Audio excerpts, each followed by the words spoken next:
This week, we discuss how to get started reverse engineering hardware. In the security news, Windows 11 tries to fix legacy authentication, rapid resets in the world's largest DDoS attack. We finally get to see the curl vulnerability, and it's pretty ugly. Turns out Android TV boxes with pre-installed malware are a hot topic. Patch your NetScaler.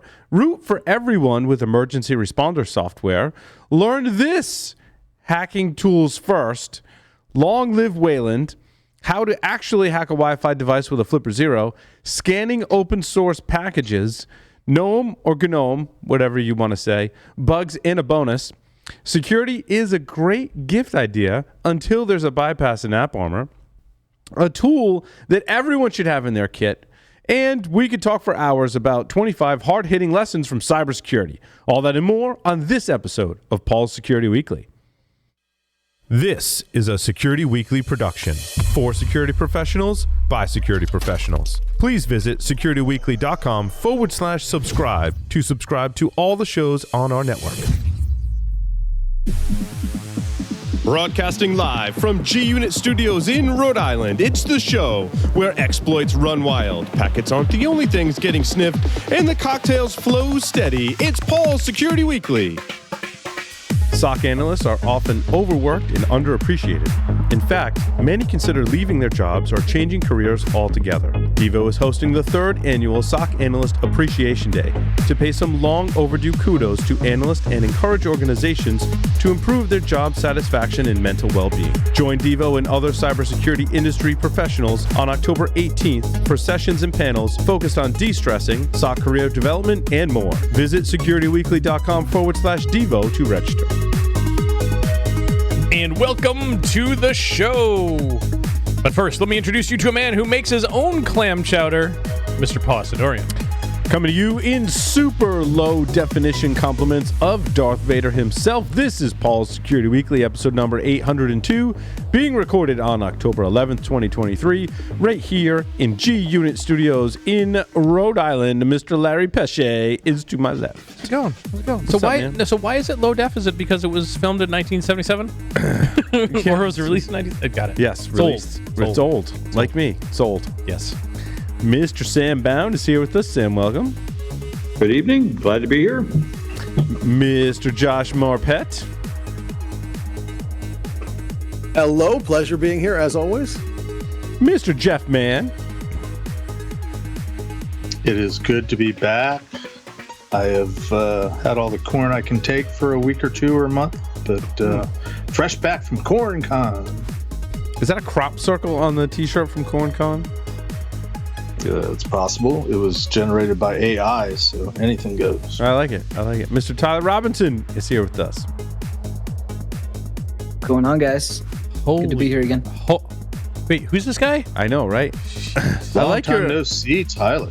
You got to share with us what what you're using to project in the back. What is that? Laser cubes.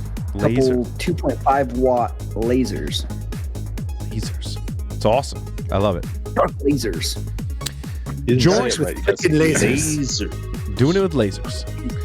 Join our Discord channel to chat with our hosts, ask questions, customize live stream alerts, and more. You can go to securityweekly.com/Discord to receive an invite.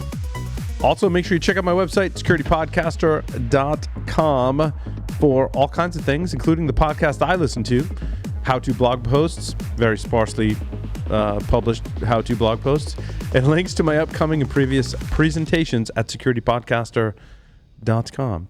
Now, before we get talking about starting in hardware hacking, I want to just say nothing in this segment is new. At least I didn't plan for anything like really new in this segment. So it's our take on how to get started with hardware hacking, whether you're planning to build stuff or break stuff. Yep. Also, if you're new, there's probably going to be a lot of like helpful stuff here.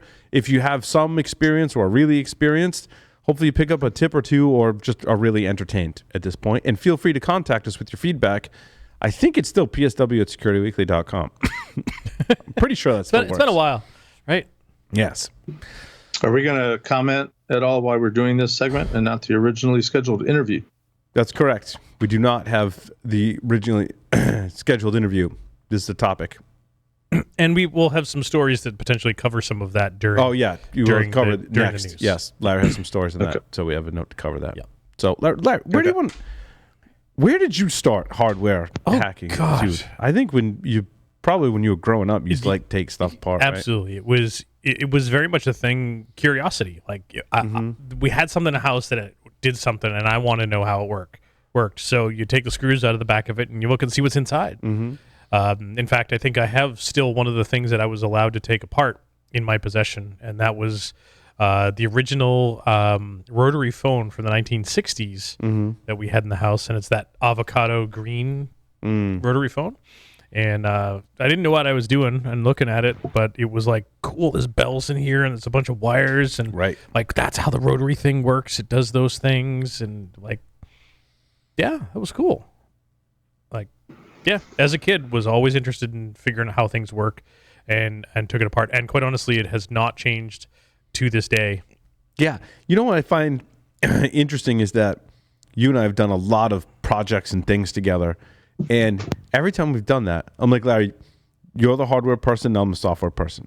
Like, that's kind of how we've divided and conquered. So it kind of made me almost lazy. And then like, oh, well, the hardware stuff, Larry's already got it figured out. So Larry can do that part. I'll do the software part. Yep. And it's kind of how we wrote the book. We did like a lot of projects together. Yep. So now I kind of have this like renewed interest, most because of where I work and the type of research that we do at work.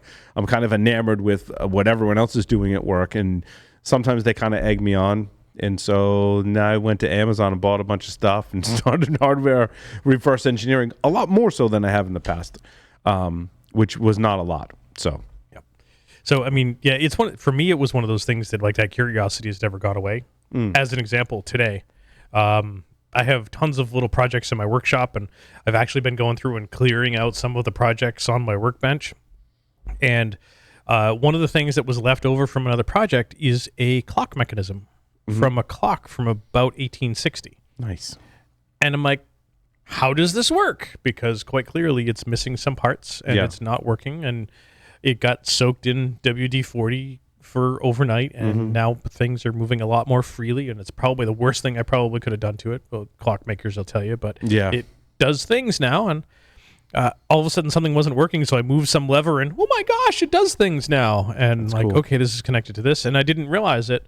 But this particular clock has a chime, and when it gets to a certain part, you can see this wheel move, and it moves, and then it makes this lead weight go against a bell that's not there because it's just a clockwork mechanism that I'm holding in my hand.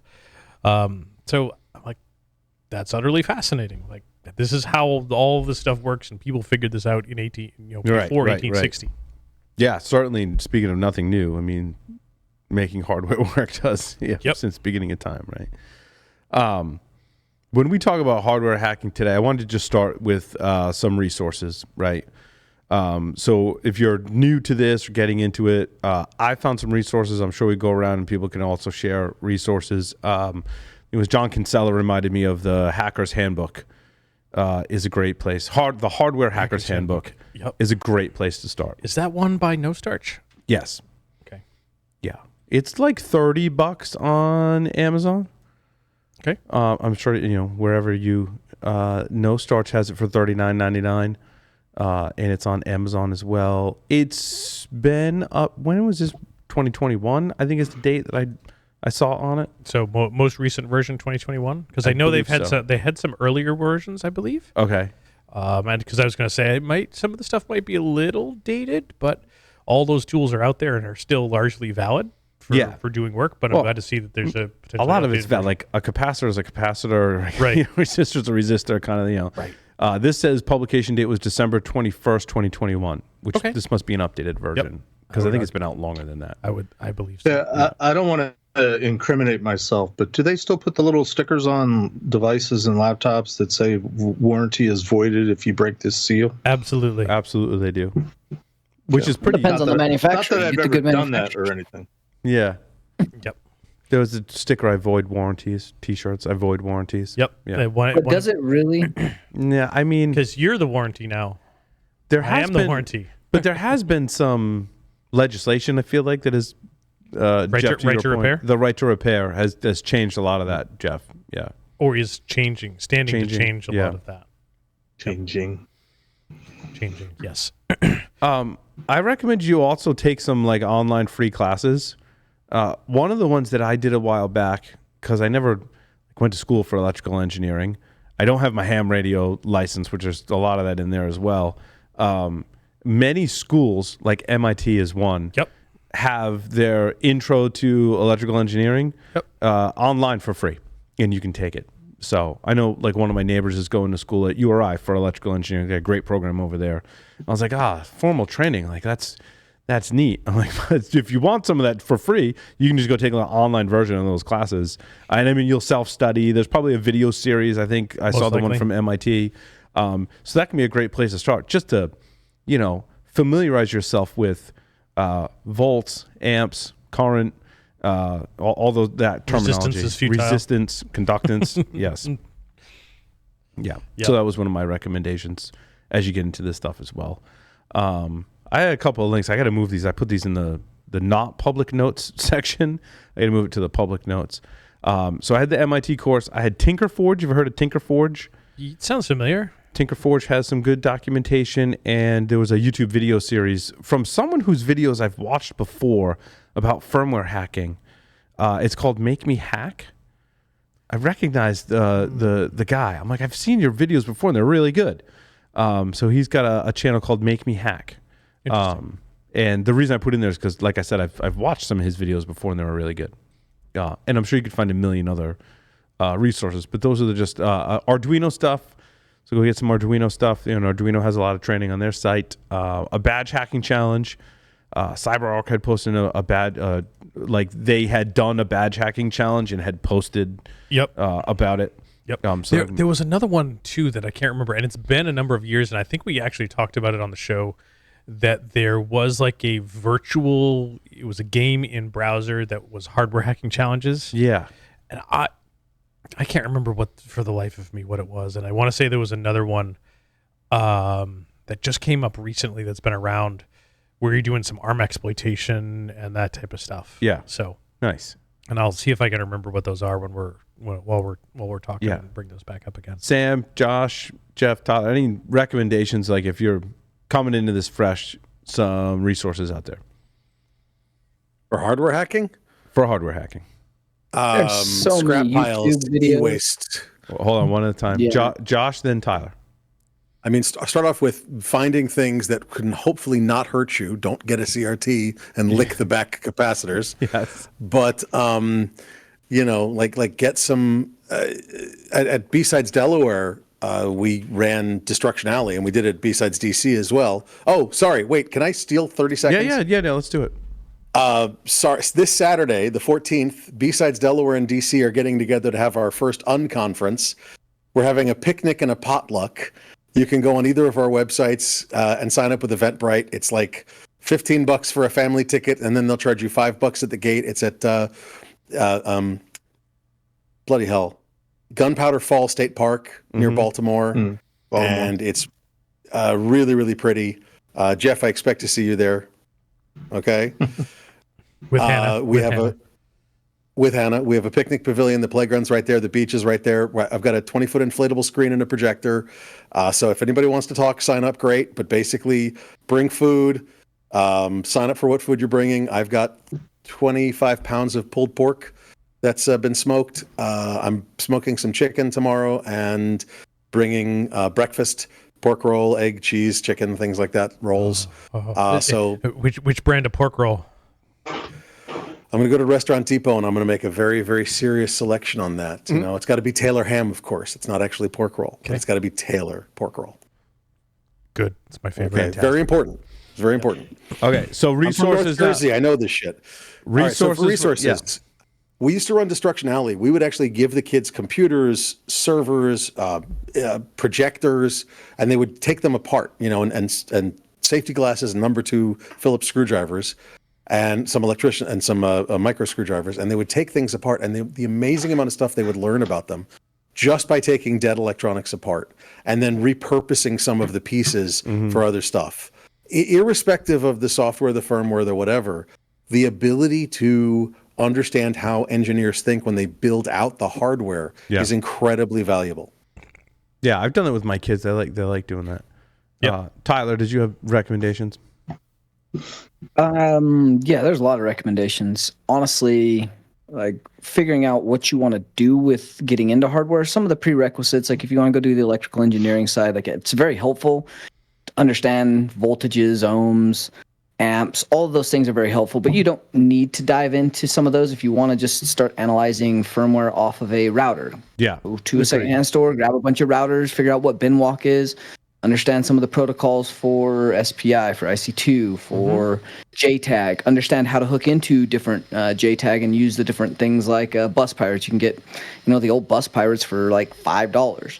If you want to get into this professionally, they're a bit more expensive. A little more expensive because I just bought one because I had one and then I lost it, and then I ordered a new one, and then I found so now I have two, and they're $32.50 from Spark, which is still really reasonable. Which is still very reasonable. I mean, that's still not bad. Yeah, but let's be real, that's still crazy. Yep, and admittedly for like stuff like that, Tyler, I know where you're going to go. There's like stuff like the Shikra, and there's all sorts of other tools, but like the Bus Pirate is one of those that's got huge community support. It's definitely an older device. It doesn't support maybe some of the absolute newest stuff, but for getting started and learning and having that community behind it and that depth of knowledge of people that have used it before you, that's huge. That's historical knowledge, right? Like understanding like the pinouts and the different colors and stuff, so you understand the different JTAGs and what your CS clock is and your grounds and why grounds actually matter. Like all of those things become relevant when you start to look at it. If you're looking to do professional work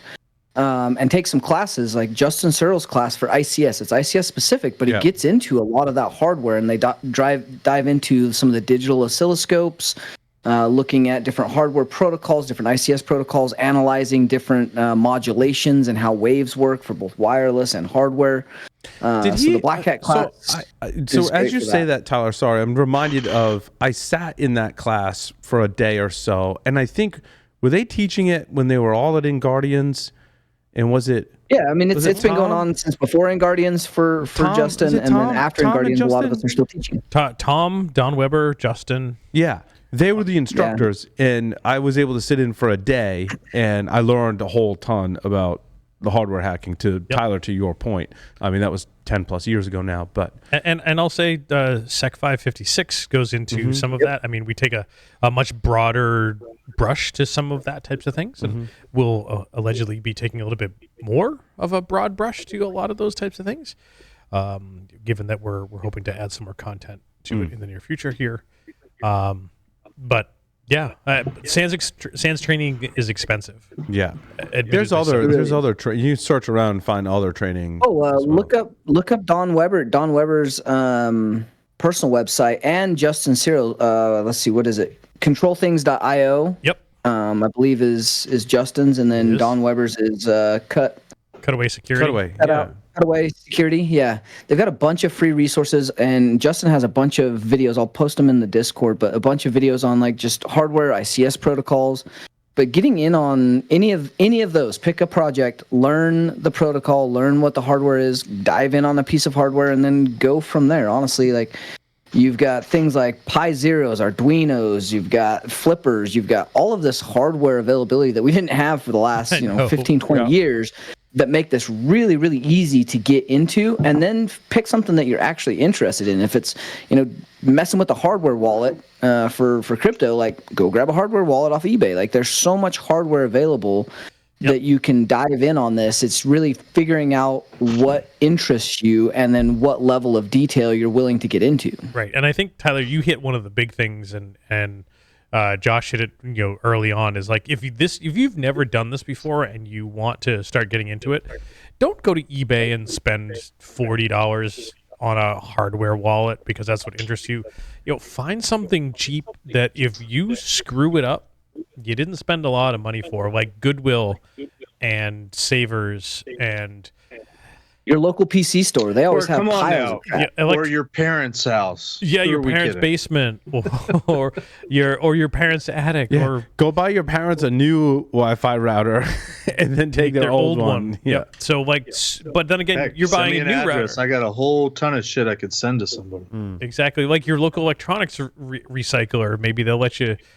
Like Right. I know here at least that it's verboten that you dumpster dive or you pick from from the dump or from the transfer station.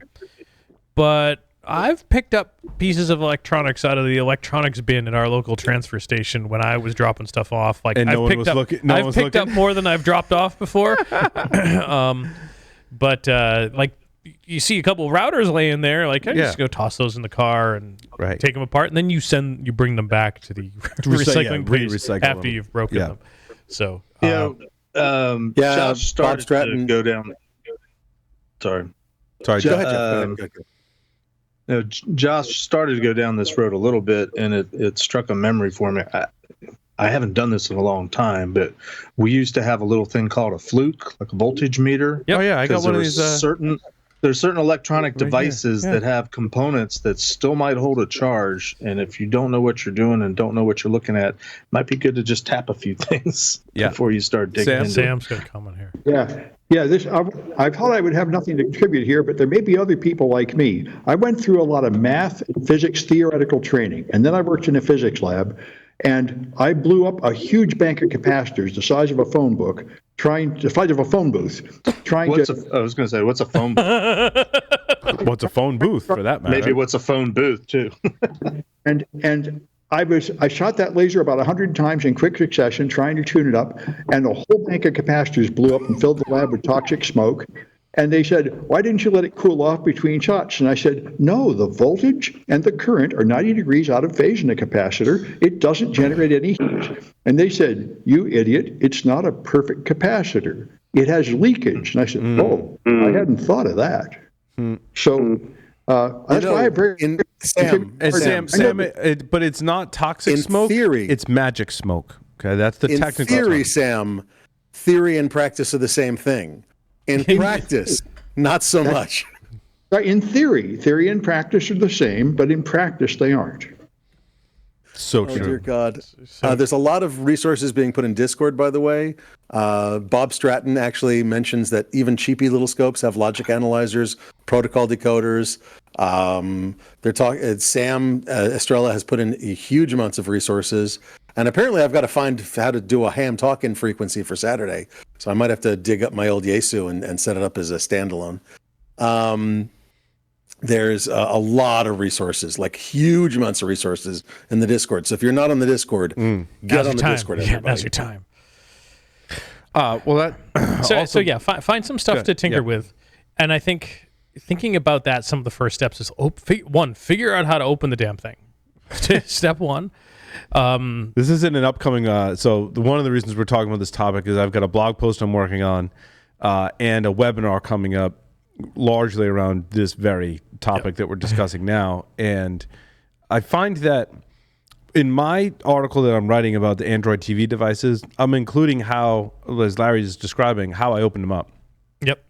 And I think it's really important because you can go like understand what capacitors, resistors are and all that stuff and read about firmware analysis. And then you're going to pick up a device from the plethora of places we just said to, and you're going to get it and you're like, wait, how do I get the board out of this thing? Yeah. Right? And I think And it's a puzzle, and I think all of us love the challenge. We've never done it before.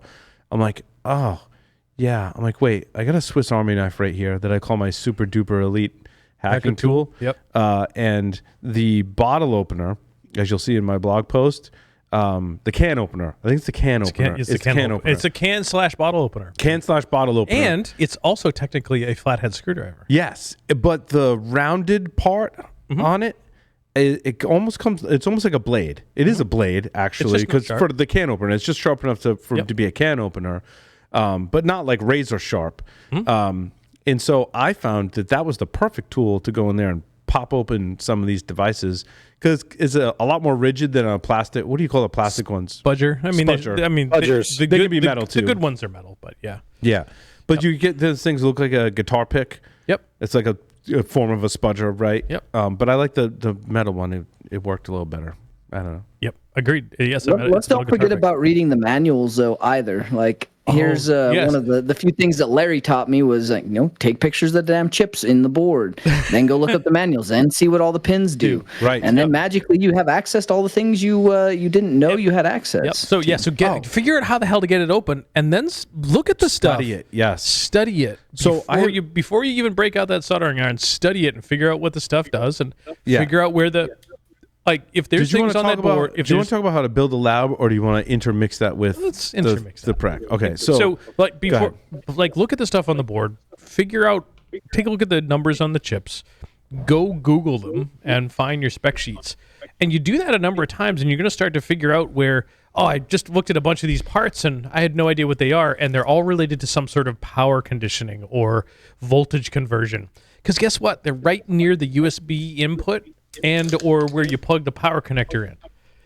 Oh, amazing! Sometimes you don't actually get data till you apply the correct voltage and or a prerequisite pin or bit, right? So and to Tyler and Larry's point, the data sheets matter. Yeah. To Tyler and Larry's point, that's in the documentation, but you got to get there first.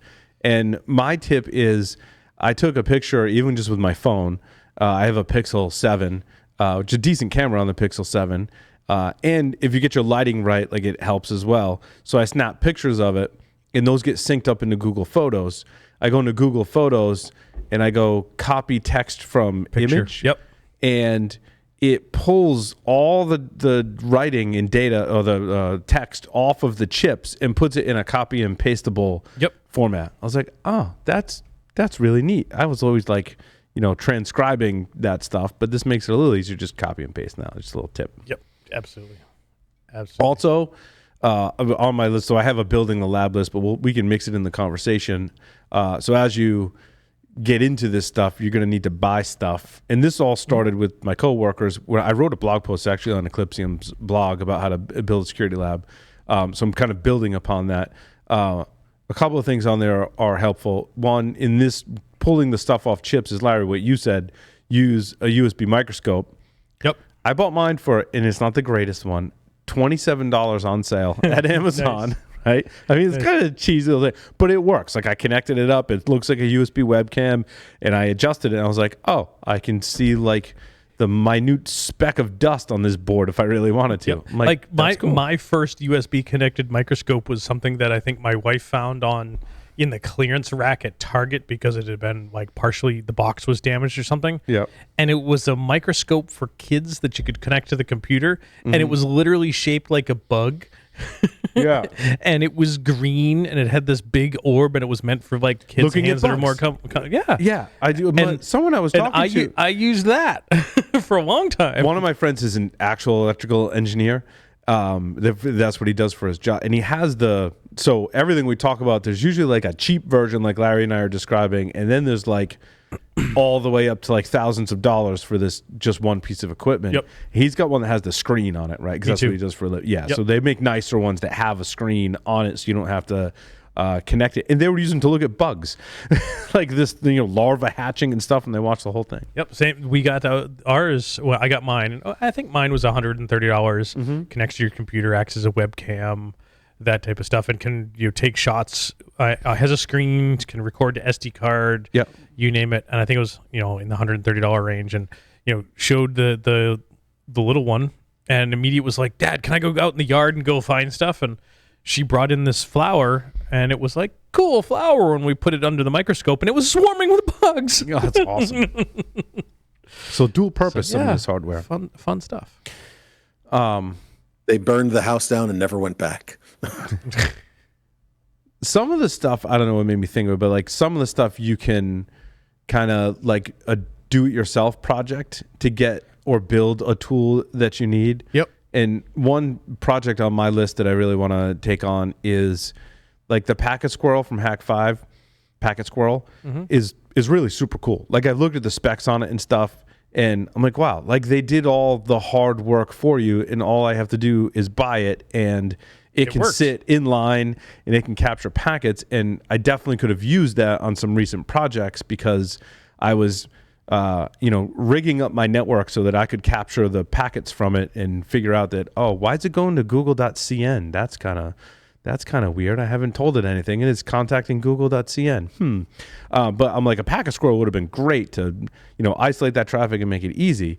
But then as I was hunting around, I'm like, there's got to be a way I can build one. They're like, yeah, you can totally do it with a Raspberry Pi, and I found a full tutorial. Now I just got to carve out the time I want to dedicate a Raspberry Pi and just build it. I mean, it's not that hard. I just, you got to set aside the time to do it, and then go into the Linux kernel and the firewall and do all the config on it and have one. And then when something doesn't work, like it says in the instructions, you got to Google the error messages. Which is why, I mean, if you're going to do this all the time, sometimes having the expensive pre-built supported thing, more expensive, more expensive, I should say, than the DIY. Your time is money. Yeah, I agree. But if he's cheap. He's cheap. Come on, $20 is $20. It's not a big deal. I know, but sometimes these tools, he only has to work for 15 minutes to get the 20. But also, it is important to think hardware hacking doesn't necessarily have to be all this in depth, packets, JTAG, IC2. Find a phone you need to fix, or find something in your house that is not working that you've been meaning to look at. Agreed. Dive in and look at how that works. Look at how it comes apart. You'll soon learn most of the devices you see today. I got a buddy, Justin. Shout out to Justin. What's up, buddy? He dives in on all kinds of random stuff as we're looking through things, and if it's not working or he wants to know how it works, he takes it apart. Mm-hmm. All right. If it's broken, you fix it. All these things tend to blend together in how they're put together. Look at phones. You've got a screen, whether it's heat compressed on or it's clips around the edge. Almost all these things come apart. They've got a ribbon cable. The ribbon cables are all interchangeable between most of the manufacturers. So you start to learn how all this stuff gets put together. And then as you learn some of those things, you start to look at the boards and you'll see all kinds of manufacturer repair, pinouts, different JTAGs. Some of the call outs on the boards are all the same. Different acronyms will start to mean the same thing. So the more you do this for things that matter to you, it doesn't necessarily have to be some crazy hardware project, the more you're going to get interested in it and the better you're going to become, because that project actually has meaning. So it doesn't necessarily mean you have to start down something that's just hobby. Pick something you need to do and then go dive in on it and figure out how it works. If it's broken, it's useless. So why not take a shot? Learn from it. Learn from it. Well, I want to fix it. Yeah, old man rant. In the old days, things came apart a lot easier. Now, things are not designed to be repairable. Things are designed to be obsolescent. We just did that right before the show. Something had died in the studio, and I was trying to take it apart. And the screws, I think, are either glued or Loctite, and I applied some heat, and I don't have my lab here anymore, so my hot air rework is at my house. And Larry's like, just get a torch. And then so I... one of his torch lighters. Yeah, torch cigar lighter. So I applied some heat and put the screwdriver down and turned it, and the screw had just heated up, and it just turned inside. All it did was make the metal of the screw head soft. It just made the metal screw head soft, so it made it worse. Yet you have that DeWalt drill sitting on the shelf behind you, and probably some drill bits. But also, by the way, there's some people you should follow. There's Blenster, there's Joe Grand, there's good Lord, Rick Farina, Zero Chaos. There's a lot of great people. Oh, Travis Goodspeed, Radiant Machines. There's a year of YouTubes right there he just mentioned. 1 year of entire YouTube watching at binge level, to watch. And maybe even a little bit on the different side. Go check out stuff like Adam Savage's YouTube. Tested is great. And Tested is fucking amazing. Now, it's not all electronics, but you're going to get a whole bunch of fun stuff to build your own stuff. Mark Rover too. Mark Rover has a bunch of good stuff. Oh, he's amazing. I love that was a really good one. Tyler, that was a really good one. Yeah. He's hilarious. And by the way, I get the challenge kit. There's his monthly kit for my kid. Yes. I have more fun putting them together than she does. I'm not going to lie. 100%. I've been doing that. We've got a box of binge ones left over. There's Kiwi Code crates, and there's the Mark Rober's challenge crate, whatever it's called. I forget. Mark, please don't. Crunchbox. Crunchbox, that's it. Thank you. And there's what's the hacker box? Hacker boxes. Hacker boxes. Yep. Hacker boxes. KiwiCo for the kids. There's a lot of things out there to help I went learn. I went on Amazon and I bought some starter soldering kits for $7-8 each. Yep. And so the first one I did, I messed it all up, and I'm like, I could fix it, or I could just order another one and do it again. It was because $7. The $7 was more for me to just practice soldering. Yep. So I think you need You need a soldering iron. I'll defer to Larry and others about like which one. But you need a soldering iron, and order the $7 kits from Amazon, or I'm sure there's better. Or if you're already ordering stuff from Alibaba, and you've got a box coming your way, they have practice solder kits. Some of them do things like a clock or a little Christmas tree that flashes lights. Some of them are just practice. Like I know one of the ones I gave you, it's literally just pads on a board that you put resistors on, and it doesn't do anything. It's practice for soldering 0102, 0406 like size components. And for the record, the 0102, that's 1 millimeter by 2 millimeter. Yeah, I'm gonna put a warning on this next recommendation from Strat. If you listen to and watch the YouTube that Strat has just recommended in Discord, you will potentially buy a lathe. It's just that good. It's AVE, making things chooch. What? And that's what he does. You watch AVE. He's like the world's most curmudgeonly machinist, and he's amazing at testing stuff and showing you how. And he goes, "All right, let's go make this chooch. Make it work." That's pretty funny. And you'll spend another year watching him. And a CNC mill, CNC optional. I mean, ask me how I know this. Right. But we're getting way beyond. Way beyond. Let's get started. I was going to like, if I bought a random soldering iron on Amazon. I think you've seen the green one that was here, and you were like, yeah, it's fine. I mean, there's probably some better, but soldering irons. I mean, is there? I mean, there's a range. I mean, I think in the Hardware Hacking Handbook, the appendix is like, you want to build a really expensive lab or a cheap lab. Here's the guide. And they like, you can go from $25 to $10,000 for soldering and everywhere in between. So, yep. I mean, we did one of my last all hands at Guardians a little over a year ago. We put together a little hardware hacking kit that we went and built stuff that would be supportive of pen test. Like we built our own what are the keystroke injection stuff, rubber duckies, rubber duckies, and some fancy ones and that type of stuff, and super soldering, and gave everybody soldering irons as part of that kit. And I think with the kit, with some reasonable grade solder and a stand and a solder desucker and the soldering iron, I think it was $12 for this kit. The one I ordered was $50, and it was and it came with a hot air rework. No, it did not. That was separate. Yeah, 5 solder tips, tip cleaner, solder wire, solder sucker. It was $50. Nice. That was a Mercer. Some random Chinese manufacturer. Some random Chinese brand. Yeah, yep. It's fine. It has the digital temperature gauge or temperature reading. Yep, the one that I brought into the studio last week, I've had for 15 years. In fact, I have 2 of them sitting on my bench at home. It's an IU. It's like AYOUE or something like that. Chinese brand. Yeah. And it's a name. It's a quote name brand, Chinese brand. And they're a competitor like Heiko and some of the higher end stuff. Yeah. And it was reasonably priced. I think at the time when I bought it, it was $200. But that's a hot air rework and solder. A solder all in one. Yep. And the reason why I have 2 of them is Darren bought one and never brought it with him when he was going because he couldn't do it there. So I have one with a medium tip and one with a super fine tip, so I don't have to swap tips at all. Strat. I could quit anytime I want. I've only got 52 soldering irons, 70 air rework stations, and 65,000 kits. Jesus Christ, you're addicted just slightly. No, it's called ADHD and obsessive compulsive. Something like that. Yeah. The apple does not fall far from the tree. But you should have. So my soldering iron was $50, and my hot air rework was $50. Yep.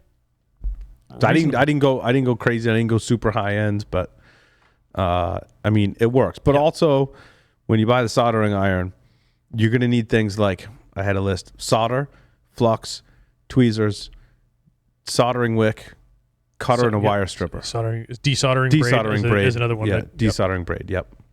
Solder sucker is also very helpful. Solder sucker is helpful too. Yep. And those are all like very inexpensive. And at the absolute minimum, get a little desktop fan. Yes, I was going to say that Because What's a little LED exposure? Come on. I mean, it's more the flux. It's more the flux. Right nowadays, it's more the smoke and the fumes from the flux that is harmful for you, as opposed to the vaporized lead, because most of the stuff doesn't have lead in it. I'm with you. ROHS solder for the fail.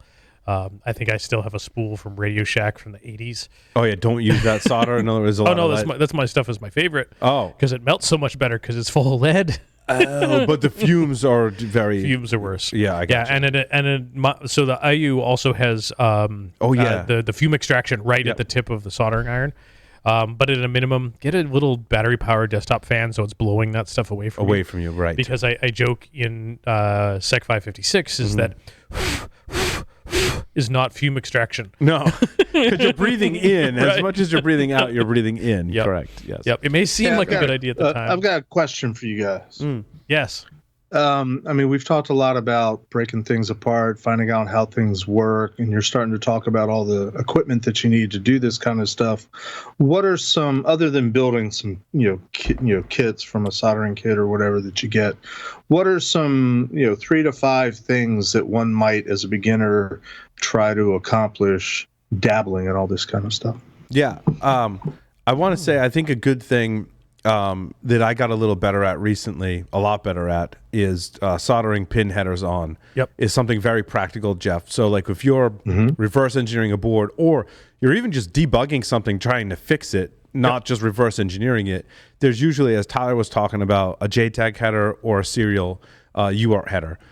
So being able to attach to that. I mean, there's multiple ways to do it. There's multiple different pin headers, but practicing soldering a pin header onto the, 2 to 4 pins. Putting the pin headers, meaning you're actually putting pins on the board so that you can attach wires to them. Correct. Because they're likely something on a board that's through hole. Yep. So you need to put something through the hole and solder it there so that you can add wires more easily. I had a question. One of the other boards I had has an RX and a TX pads, only in a ground. Maybe there's 3 pads on it. Yep. But they're not all the way through. They just look like copper. I don't know if it's copper, but they're copper colored pads. Flat pad. That would be a surface mount. Okay. But you That's can totally, if it's on the edge of a board. It's the HDMI or USB is on the other side of the board. Okay, so, but I mean, if it was near the edge of a board, you can absolutely take one of those pin header things that you put through and lay it on its side. Okay. And you can even, if it's near the edge and you get enough room. Gotcha. Alternatively, if you find, you can get pin headers that are bent at 90 degrees. Yes. Sometimes you can just put one of those and solder it to the pad. And just solder it directly to the pad. Okay. Yeah. Also, we could do the whole totally cheap out way we did. Yeah. Was you take the DuPont wires that have the male end and maybe you just bend it over and you solder the wire right to the board. Solder the wire right to the board. Yep. Okay. So Jeff, also go pro status and pro status is Tyler's way, and this is pro status. What is super that? Pro status? Because I can never remember the name of this thing, but Tyler, I know you do. What is that? Yeah, the magnetic board with the pins that are like needlepoint that stay in their magnetic. They have header clip outs on one side, and the magnetic board holds everything. And you just touch the pins down, and they've got a spring on the tip of the pin. Yep. So that you can actually get a hold of different pads or pins that are super microscopic. When you start to get into some of this, very advanced hardware, you'll end up with, back in the day, Larry and I used to take insulin needles, yep. insulation needles. Insulation needles. Yeah. Yep. And we used to solder those onto the boards. And what's that called? That device? Is it the pins? What's it I'm called? trying to remember the name of the damn thing. Yeah, I'll post it in Discord. Yep. And those are not cheap by any stretch of the imagination. I gotcha. I think at Tyler's recommendation, that I didn't have one because I was just doing it old school. I bought one, and I want to say I spent on the low end model about $300. And I haven't used it yet. Okay. That was a couple years ago. Gotcha. So yeah, Jeff, that's one practical thing, is being able to identify and solder something onto a pinout header. Yep. That talks some protocol like serial or JTAG. That's like so make it PC PC Byte. Yes. Yeah, looks like this. The other way, Tyler.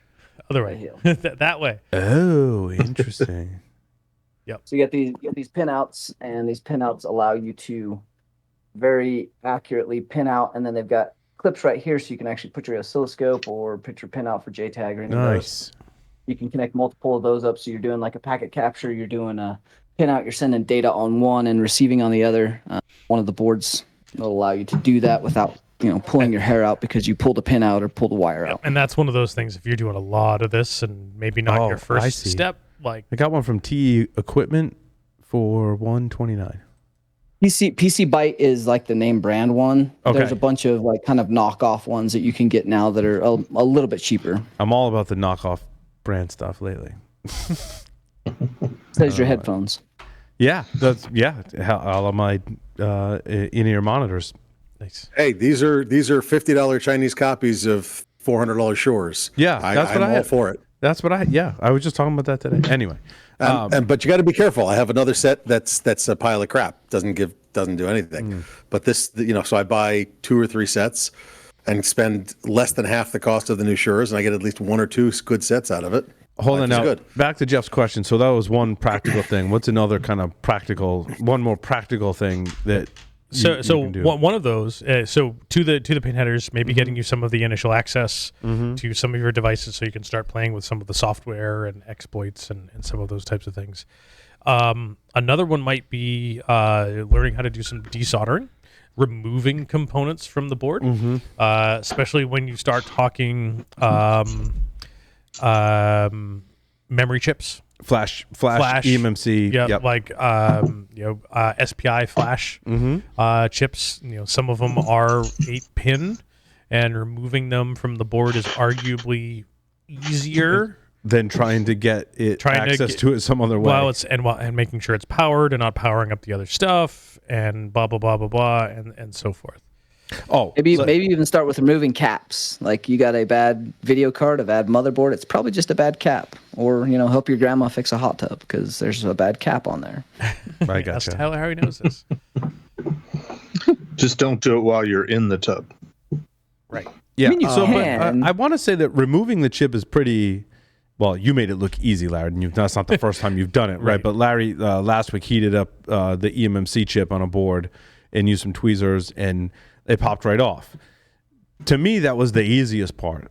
The second, when it starts to get up in difficulty, now you got to clean the back of the chip. Right, because you got to remove the excess solder is solder. all at different heights, and it won't interface with the reader unless it's closed. Then you got to put it in the reader and read it. But then if you want to put that chip back on the board, that's yet a third process that's, from what everyone tells me, is very difficult. And I've watched some YouTube videos of people that done it, and it looks very involved. Yep. It's not pleasant. But, I mean, so we covered the story not that long ago about the guy that went and recreated the original Xbox hex. Yes. And the way he did it was effectively made a shim between one of the ball grid array devices. So he had to solder this shim on top of the ball grid array and then solder the processor back on top of that. This. Right. So it was a double, and it's so easy to screw up. That's not for the faint of heart. No. It is possible, but now that's some very advanced work. I do have to say that I think if you're even dabbling with the hardware reverse engineering, removing a chip and putting it on a reader is a skill you can develop with some practice. And arguably, it's a very attainable. And arguably, the one we did last week was the advanced one. It was the eMMC with the ball grid on the bottom. Yes. But there are many times you'll just find an 8-pin SOIC. I forget which format it is. A spy chip with 8 pins. With basically. 8 pins. Yeah. Those are pretty easy because those pins are really kind of big. The 8-pin. They're typically was it 2 millimeter? Oh my god.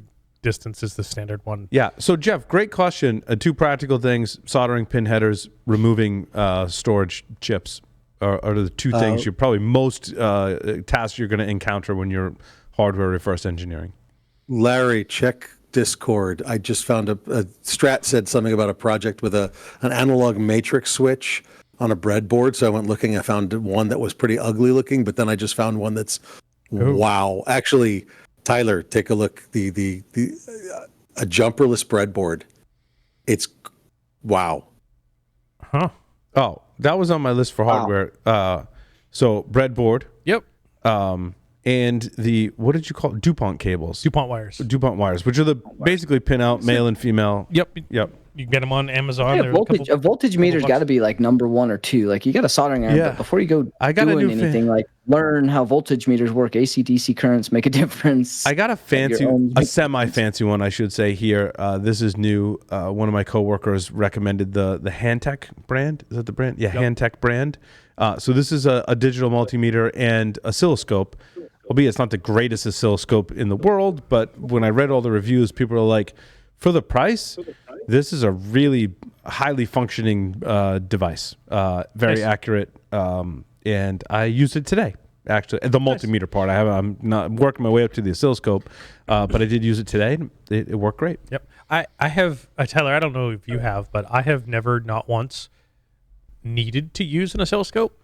Sure. But certain communities, absolutely. Like if you're into repairing more discrete electronics, like arcade machines, like early demodulation on like certain hardware keys is the only time I've had to use. Like the Soleil Logic is a fantastic. Now that is not an oscilloscope. That's a logic analyzer. That's a logic analyzer. Logic analyzer that can be used as an oscilloscope if you need to. So hold on, time out. What is a logic?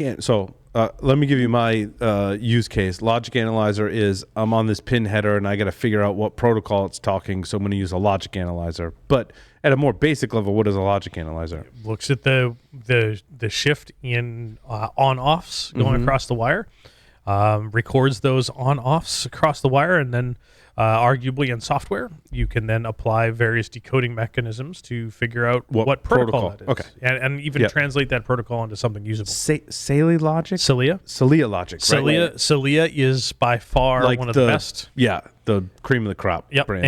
And they're expensive though, right? They are. Yeah. Their low-end model, I want to say, starts at about 300, and they do no longer make the 8-channel one. The low-end one is a 16-channel one, and that's expensive. Okay. It's expensive now.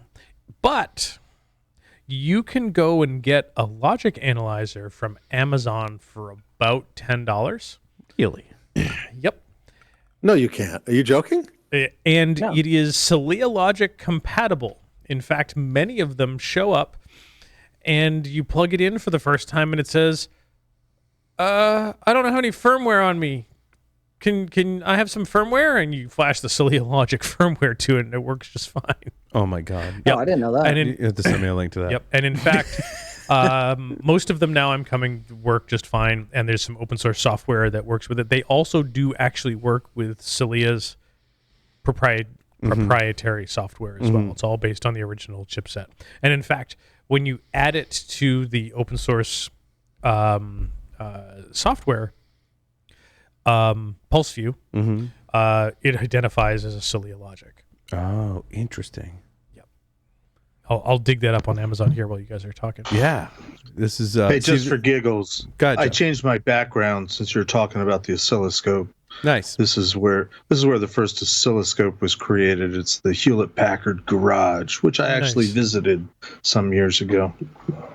Now, what? So we talked about a logic analyzer. What's an oscilloscope? How would you define that, Larry?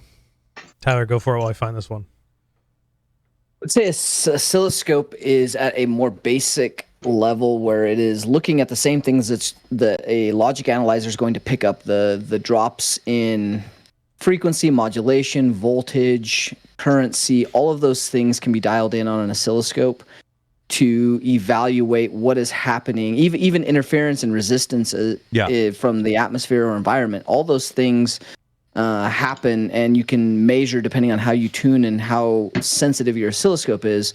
All those things can be looked at. The logic analyzer is a little bit more rudimentary in the fact that it's going up a few layers and it's looking at the simple 1-0s on off, the modulation of the signal hitting a chip, hitting a wire, hitting a board in some fashion, or even over the air. Oscilloscope is measuring all of those indicator points based on its sensitivity and providing you feedback in real time off of those. So my friend maybe who's not able to record that necessarily unless it's a really expensive one. My friend who's a electrical engineer said an oscilloscope is awesome for what we do because we like write this code or we code this chip and we put it on a board and we hope it's doing what it's doing. But the oscilloscope gives us a graphical representation of, oh, it did this thing, and now I can actually see it graphically that it's doing that thing that I told it to do. Yep. So, and in many cases, a logic analyzer will do similar types of things. Yeah. Okay. Other tools that you would need: bench power supply. Some advice that I got, I was like, I bought a $50 bench power supply, and like. Perfect. It's great. Like, don't go crazy with your bench power supply. It was like a little, and all it does is allow you to change the voltage and amperage to apply power to various things. Yep. Right? Helpful when you pick your old power bricks you have from old laptops, old phone chargers. Look at the voltage on that, measure the voltage, and then keep those around for different voltages. Yep. If you want to do go that on too. the cheap side. Yeah. Yep. I spent $50. Wait. One very important part about that point that Tyler just made. In DC power, polarity is very important. Correct. No, that's not going to do anything. No. You will burn out more them figure crap that by having the out. wrong thing on the inside of the barrel connector than you would ever believe, people. Yep. And I think the default standard now is that positive is always on the inside of the barrel connector. But do you know how many exceptions there are to that rule? All of them. All of them, of course. Yeah. Of course. I used the bench power supply recently. I was rigging up this way to basically charge my Segway battery that I believe has failed. And like I kind of like was wiring it all up, and I'm like, I want to make sure that my multimeter is able to monitor what I'm doing. So I sent my bench power supply to give me some DC power and measure it with my multimeter. And I'm like, oh, I can measure that. That's good. Now I'm going to apply that to my actual power supply. So I used it to kind of test that. But there's a million different use cases for your bench power supply. And speaking of bench power supply, if you've never heard of power glitching, it is so freaking cool. It's not even funny. Yes. Power glitching is so much fun. You can make things do weird shit when you give them just barely enough power to run. Right. And again, not an expensive addition to your mad scientist laboratory that hopefully you're going to build after listening to this segment. I like, so I'm old and I can't see. So you need two things.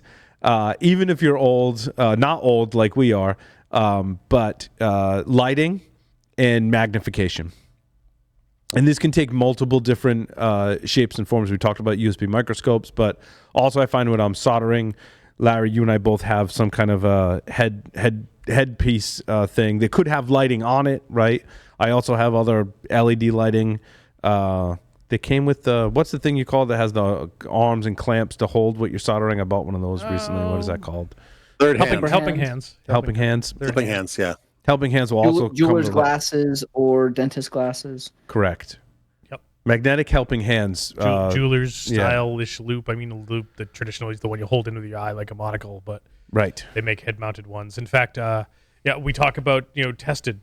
I picked up one of the ones that Adam Savage recommends when he does his tool tips for magnification that goes on a pair of glasses, and it even fits well over my glasses. Oh, that's and it has a built-in LED light that's rechargeable over USB, and those are the ones that I have in the workshop. You need something like that. Yep. I also find I like having that stuff for building PCs as well.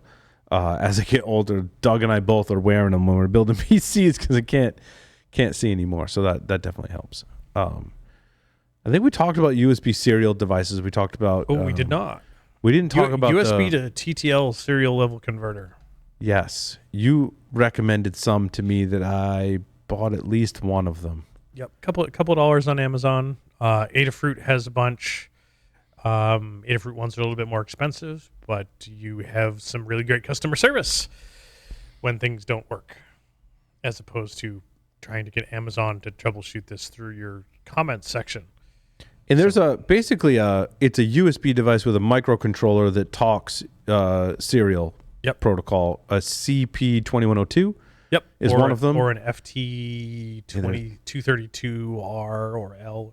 My CP2102 on Amazon was $7.39. Yep. So have a couple of them. And yeah, because sometimes those are helpful for, like, say, attaching a GPS puck that only does serial to a Raspberry Pi, because those really nice U-Blocks GPS receivers, the expensive ones, you can save some money by just spending $7 on something as opposed to a lot more that's already USB connected. And Oh, also, one of the things I like about the Flipper Zero, like if you have don't buy a Flipper Zero just for this, but if you have a Flipper Zero, there is a UART to USB bridge built into your Flipper Zero. So you plug into USB, you go into the menu, and then the Flipper Zero has those pinouts. I don't know if you can see, but it has pinouts on the top, and you can apply put the lead wires into the appropriate GPIO pins and use it for that. So, like, if you're always carrying one of these, I also suppose you'd have to carry the pinout wires, the DuPont wires, is that what we call them? Wires, yep. You have to carry the DuPont wires with you as well. But if you have a Flipper Zero, you have one of these already. But still, I would recommend buying a couple of the different ones for $7.39. It's nice to have it eliminates variables. I think Larry and I were doing this last week, right? We had a Bus Pirate. We had the dedicated serial converter adapter, and we had the Flipper Zero. But the dedicated one is nice because it's just USB, a microcontroller, and some pinouts. It's an in and an out. And the crazy part was, we were talking about that I was working on something at home that needed to use one of the serial converters, UART to TTL to USB. And I was having problems getting it to work at home, and it was giving me that same garbage that we were getting here in the studio. And the next day, I was like, I really got to get this thing working. And I had disconnected it to bring here, and I plugged it all back in, and it worked just fine. Yeah. Like, something. Man, how many times does that happen, Larry? Like, that's one of the reasons that I had the Shikra, and I had multiple tools of multiple brands, because Bus Pirate notoriously had weird issues. Yep, they all have notoriously weird issues. Like, you spend more time trying to get your tools to work than you actually do figuring out the task sometimes. Yeah. Open OCD would cause you to drink heavily. Yes. Also, you can use these serial adapters to get a console on your Raspberry Pi, provided you put the right things in the config.txt. Enable _UR equals 1, I think is the which I find super useful as well. Yep, absolutely. Speaking of which, the last recommendation, at least one each of all the Raspberry Pi things, right, should be in your a Pico, a Pi W. What is there's Pi Zero W or Pi Zero, Pi Zero W, a Pico, regular Raspberry Pis. They can be 3s, 4s, doesn't matter. Yep. Have a smattering of that stuff. Because we're very much seeing now, like, all of these tools that I need an oscilloscope, or I need like the really super inexpensive oscilloscope, or I need a logic analyzer. Most of the time, you can actually do that with a Pi. With a Pi, yeah. So, and by the way, just to be clear, if you cannot find a Pi because they're not in stock, or somebody's got them overpriced, or Larry's hoarding them because, well, Larry does, then get yourself a BeagleBone or a Banana Pi. There's dozens of alternatives. Orange Pi, thank you. There's dozens of alternatives. Yep. Also, SparkFun has a bunch of stuff on there too, like basically dedicated electronics and microcontrollers for doing various projects on SparkFun. Yep. Yeah. Okay. Well, that's getting started. That's an introduction to an introduction of getting started. Basically, we scratch the surface. And admittedly, we did go some of the gamut from super low end stuff that'll get you started to high end stuff too. Some high end stuff. Yeah. So it's good. Start on the low end first. Absolutely. With that, take a short break. Come back with the security news. Stay tuned.